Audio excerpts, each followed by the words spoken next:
دے، یہ اللہ کی صفت کا وسیلہ ہوگا. ٹھیک ہے. وَلِلَّهِ الْأَسْمَاءُ الْحُسْنَى فَادْعُوهُ بِهَا. اللہ کا اپنے پیغمبروں سے محبت کرنا یہ اللہ کی صفت ہے، اس کا وسیلہ پیش کر سکتے ہیں. ٹھیک ہے. اس طرح نیک اعمال کا وسیلہ وَاسْتَعِينُوا بِالصَّبْرِ وَالصَّلَاةِ، نماز اور صبر کے ذریعے اللہ کی مدد چاہو. بالکل آپ وسیلہ پیش کریں. وہ 3 لوگ وہ غار میں پھنس گئے تھے، بخاری مسلم میں آتا ہے، انہوں نے اپنے عمل کا وسیلہ پیش کیا. یہ آپ کریں، بالکل کریں، اس میں تو کوئی شک والی بات نہیں. لیکن یہ جو واسطے ڈالنا فلانے کا صدقہ یہ کوئی ثابت نہیں میرے بھائی. اس طرح کی کوئی روایت اصول محدثین کہ اعمال کا وسیلہ دیا جا سکتا ہے. اور غار والا واقعہ کہ انہوں نے اپنے اعمال کا وسیلہ دیا جو کرتے تھے، تو پھر اللہ تعالیٰ نے ان کو نجات دی اس کام سے. اور یہ آیت پڑھی کہ ایمان والو نماز اور صبر سے مدد طلب کرو. لیکن جس کے پاس کھوپڑی میں عقل نہ ہو تو جناب جی آگے کچھ سمجھ نہیں آتا دائیں بائیں کیا ہوتا ہے. تو میں اسی آیت کے تناظر 1-2 باتیں عرض کرنا چاہتا ہوں، وہ آپ سماعت کریں. یہ کہہ رہے ہیں کہ اعمال کا وسیلہ دیا جا سکتا ہے. آپ مجھے بتاؤ کہ نماز اعمال ہے کہ نہیں؟ نماز اعمال ہے. نماز کیونکہ اللہ نے تو نہیں پڑھی نا، مصطفیٰ علیہ السلام نے پڑھی ہے. تو جس کے پڑھنے کا طریقہ اللہ کی بارگاہ میں دیا جا سکتا ہے، اسی ذات کا وسیلہ نہیں دیا جا سکتا. یہ بات کھوپڑی میں بیٹھنے والی ہے. اور دوسری بات اعمال کیا ہے؟ اعمال کی ڈیفینیشن کیا ہے؟ وَاللَّهُ خَلَقَكُمْ وَمَا تَعْمَلُونَ. اللہ فرماتے ہیں تم بھی مخلوق اور جتنے تم اعمال کرتے ہو وہ بھی مخلوق. اللہ ہمارا بھی خالق، جتنے ہم اعمال کرتے ہیں وہ اس کا بھی اللہ تعالیٰ کیا ہے؟ خالق ہے. تو اعمال بھی مخلوق تو ہم بھی مخلوق.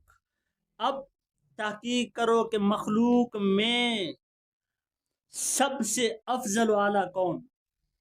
نماز تو نہیں ہے، ذات مصطفیٰ ہے. اگر ادنا مخلوق کا وسیلہ جائز ہے تو اعلیٰ مخلوق کا وسیلہ کیوں نہیں جائز؟ اور اعمال کیا ہے؟ قبولیت کے درجے میں مشکوک ہیں. جتنے ہم اعمال کرتے ہیں یہ نہیں پتہ کہ قبول ہیں یا نہیں ہے، یہ تو اللہ کو پتہ. اللہ کی مرضی ہے، جس کی چاہے قبول کرے نہ کرے. لیکن ذات مصطفیٰ کی تو قبولیت کے درجے میں مشکوک نہ تو نہیں ہے نا. وہ اللہ کی بارگاہ میں ہر حال میں قبول ہی قبول ہے. تو جو اعمال قبولیت کے درجے میں مشکوک ہوں اس کا وسیلہ جائز ہے. تو ذات مصطفیٰ جو ہر حال میں قبول ہو اس کا وسیلہ کیوں نہیں جائز؟ اور تیسری بات، اعمال کیا ہے؟ فرع ہیں. ذات مصطفیٰ اصل ہے. اگر فرع کا وسیلہ جائز ہو تو اصل کا وسیلہ جائز نہیں ہے کیا؟ یہ بات کوئی کھوپڑی میں بیٹھنے والی ہے؟ اور تیسری بات جناب جی، یہ آیت پڑھ لو، یا ایھا الذین آمنوا اتقوا اللہ، اے ایمان والو اللہ سے ڈرو. یہ پرہیزگاری اختیار کرو. کیا پرہیزگاری کے اندر نماز آتا ہے کہ نہیں آتا؟ روزے آتے کہ نہیں آتے؟ تمام فرائض اس پرہیزگاری کے اندر شامل ہیں یا کہ نہیں ہیں؟ پھر وابتغوا الیہ الوسیلہ کی کیا حاجت تھی؟ اس کا مطلب ہے کہ وسیلہ نیک بندوں کا توسل جائز ہے. کئی مفسرین نے لکھا بھی ہے، کیونکہ وہ تو علمی کتاب ہے، اس کو پتہ نہیں ہے، کیونکہ وہ اس نے اکیڈمی کے اندر بات کرنی ہے نا. اور یہ حدیث پتہ نہیں اس نے پڑھی یا نہیں پڑھی، لیکن پڑھ بھی لے گا تو جناب جی کوئی الٹا مفہوم نکالے گا، کیونکہ یہ الٹی مخلوق ہے، کوئی نا الٹی چال چلتا ہے. سارا عالم، ساری مخلوق اللہ کی بارگاہ میں جب قیامت کے دن حضرت آدم علیہ السلام کے پاس جائیں گے کہ نہیں جائیں گے؟ پہلے حضرت آدم علیہ السلام کے پاس جانے کی کیا ہے؟ وہاں تو اللہ تعالیٰ سامنے ہوں گے، وہاں تو سارے انبیاء ہوں گے. تو سارے انبیاء یہی کہیں گے اذهبوا الی غیری، کسی اور کے پاس جاؤ، کسی اور کے پاس جاؤ. آخر میں مصطفیٰ علیہ السلام کے پاس جائیں گے. میرے معبود بھی علیہ السلام نے کیا ارشاد وَأَنَا لَهَا، میں ہی اس کے لیے ہوں. اگر توسل جائز نہ ہوتا، میرے معبود بھی علیہ السلام یوں بھی ارشاد فرما سکتے تھے کہ نہیں میرے پاس کیوں آئے ہو، اللہ سے ڈائریکٹ مانگ لو نا، اللہ کی ذات سے سوال کرو نا. نہیں، لیکن یہ حشر کو معلوم ہوگا نا کہ ذات مصطفیٰ کا مقام کیا ہے.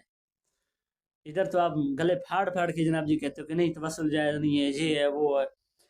اس وقت مخلوق جناب جی سارے انبیاء کے پاس، سارے انبیاء کرام یہ درس کیوں نہیں دیں گے کہ ڈائریکٹ اللہ سے مانگو، اللہ قریب ہے، شارک سے زیادہ قریب. ہمارے پاس کیوں اذهبوا الی غیری کیوں فرمائیں گے؟ کسی اور کے پاس جاؤ. حضرت عیسیٰ علیہ السلام مصطفیٰ علیہ السلام کی، کیا یہ حدیث صحیح سند کے ساتھ ہے یا نہیں ہے؟ اچھا اس وقت توسل جائز ہے، اب ناجائز ہے کیا؟ اگر آخرت میں پھنس جائیں تو ذات مصطفیٰ کا وسیلہ کام آئے گا، کیا دنیا کے اندر مصطفیٰ علیہ السلام کا وسیلہ کام نہیں آئے گا؟